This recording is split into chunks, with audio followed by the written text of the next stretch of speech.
Good morning, Pequot Valley. I am Lindsay, and I'll be covering a national news story. After 7 months of the NASA InSight mission traveling through space, it has landed on Mars. When it landed, it sent an official beep to NASA to signal it was alive and well. There was a lot of cheering and applause from the NASA board. It was watched around the world and was even broadcasted on the NASDAQ stock market tower in New York City, Times Square. The InSight landing on Mars is significant because it is going to the core to find out what life might have been there. Now to Kirsten for another national news story.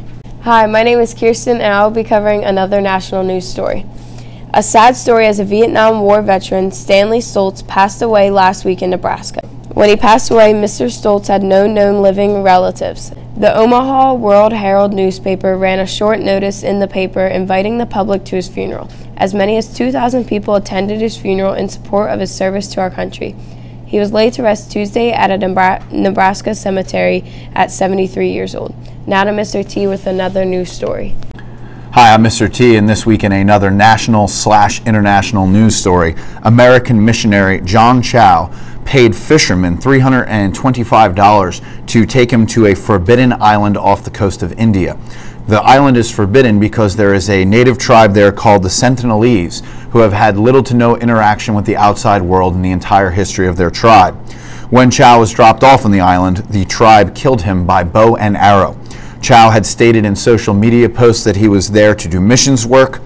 The body of Chow will not be recovered as the Indian government has stated it is too dangerous to approach the island to try to recover the body. The fishermen have since been arrested for dropping Chow off at the island.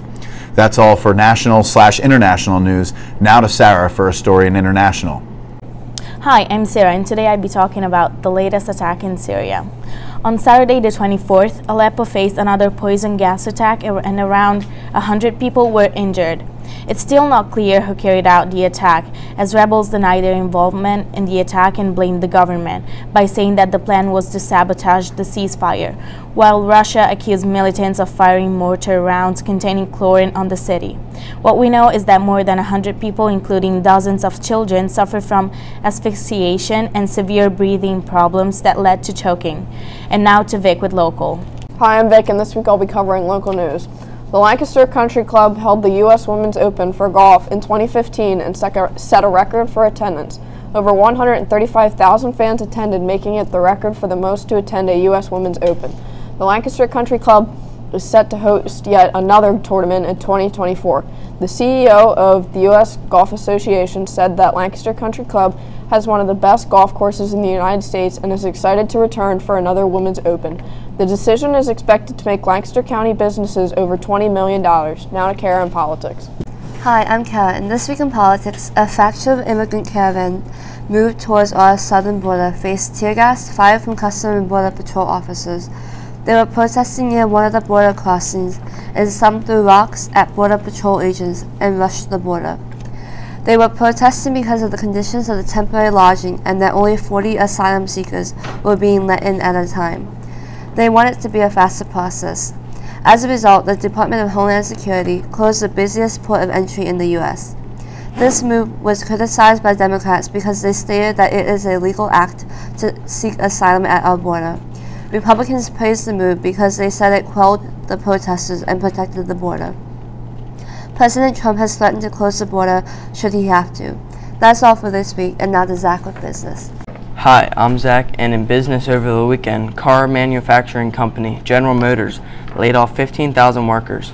This is in result of the company changing their car lineup to primarily trucks and SUVs, and due to their desire to work on electric and self-driving cars. General Motors stated that it would allow the company to focus on the style that are in higher demand and would cut costs at the same time. Factories being closed include those in states such as Michigan and Ohio. President Trump has criticized the decision and stated that General Motors shouldn't do it. That's all in business. Now to sports with Andrew. Hi, I'm Andrew, and this week in sports I'll be doing a Philly update.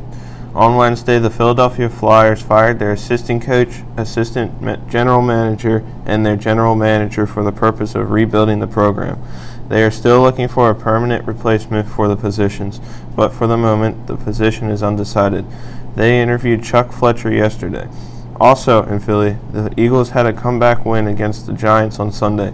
The Eagles were down 19-3 at one point and at the end of the game won 25-22. In basketball, the 76ers are rolling with a 2-game win streak, upping their record to 15-8, which is second in their division. That's all for This Week in Sports. Now on to entertainment with Mr. T. Hi, I'm Mr. T, and this week in entertainment news, a sad story as the creator of SpongeBob SquarePants, Steven Hillenburg, has died at age 57. Hillenburg died of ALS, otherwise known as Lou Gehrig's disease. His creation, SpongeBob SquarePants, has been on the air since 1999 after being an unexpected hit. The show is so popular that now it has been spread throughout the world and has been translated into over 60 languages. That's all for this week's news. Have a great weekend.